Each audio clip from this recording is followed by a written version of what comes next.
thought I'd maybe show you a little bit about the baffles that came out of this Twingles muffler. Apparently their mufflers are the same right up till the end of production, so it's kind of interesting. It's actually made out of die-cast aluminum in two halves, which you can see there's some screws here that bolt the two halves together, nuts on the other side, so there's nothing really to strip out. You always got the nut on there. It's very lightweight. It's just die-cast aluminum. Apparently it doesn't get so hot that it would melt it. This is kind of a little guide that goes inside the muffler that slides back in there. It's held here with a cotter pin, and it's sealed against the muffler casing with some high temperature gasketing material here, put in these grooves, and there's two grooves here, so this is sealed pretty good. There's also supposed to be one around here where the cone fits on the end. And but what interested me about it was how they thought about making this work. When this slides in there, the exhaust gas is going to go up this tube here, and down this tube. Some of it comes out through these holes here. There's some holes in there that it can come out into this area, but it's sealed by these gaskets. So then it goes down through this larger tube here, where they have various holes here to change the frequency of the pulses as it comes out, and they get progressively bigger. And then, if you can see it in there, you'll see it has some steel wool. They call it steel wool. I pulled the steel wool out of this thing, and it was made out of steel, and it was very clogged with carbon. So I went and got the closest thing I could find, this is very close to the same thing that was in there. This is a scouring pad that they sell at the grocery store. It's made out of copper, so its melting temperature would be higher than aluminum. But it's a copper scouring pan for cleaning off grills and pots and pans, things like that. I probably could use it on this workbench here a little bit because this is steel.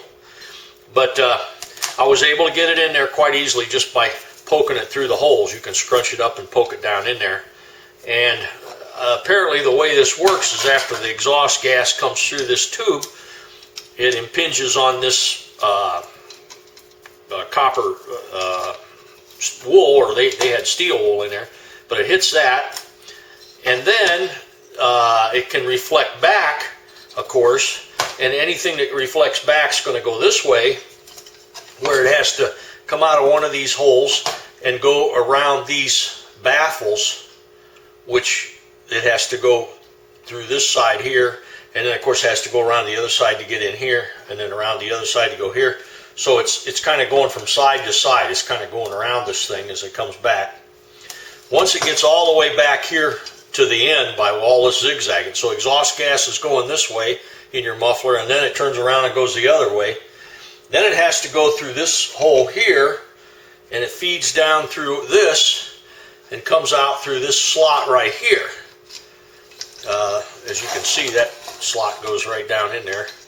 And from here it gets into the area where the aluminum cone fits on the end of the muffler, whereupon again it has a labyrinth of baffles going from side to side, back and forth, to try to even out the pulses and take them out of there.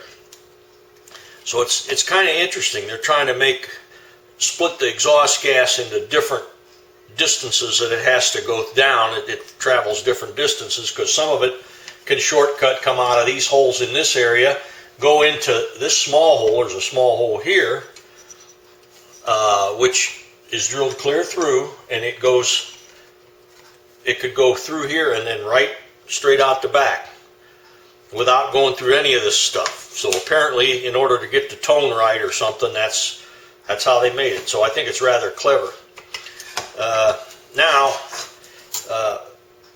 I found this at the grocery store. That was easy. I also got some that are stainless steel I could put in there too. I got stainless ones and copper. And I think either will work just fine. This is gasketing. It's sold for wood stoves, smokers, things like that.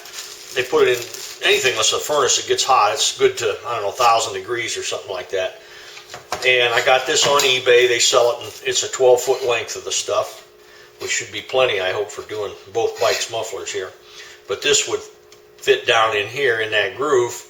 The one thing I'll say is this it's a fiberglass rope, I think they call it, but it's a gasket, and they use it on the doors of stoves. You can get it up to like 3/8 of an inch in diameter, and they use it on wood stoves. But their sizing is that this is supposedly 1/16 inch rope, and it's actually about 1/8 of an inch on the OD. But when I read about it on eBay, it did say that the 1/16 rope gasket is actually about 1/8 of an inch in diameter, and that seemed right to fit in there, and I think it's going to fit just fine in there. So that's where I got that. So that's where I am on this. I think everything's cleaned up here now, and like I say, I've got the copper down in this one, and then the next one I'll put a copper in.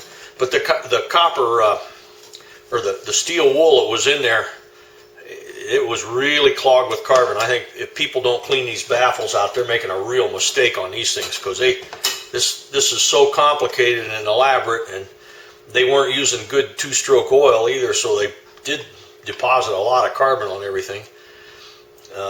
In the old days, we could take and put an oxygen torch, a acetylene torch in the end of here, get the carbon glowing in the first start of the pipe here, then turn off the acetylene and just blow a very light breeze of oxygen through there, and you just see this carbon burn off, and you see it get red hot, and the red would just go along until it burned it all out of there. You could clean out I used to have a 2-cycle car, and you could clean out the exhaust system, clear out the end of the tailpipe just by blowing a little bit of oxygen through there.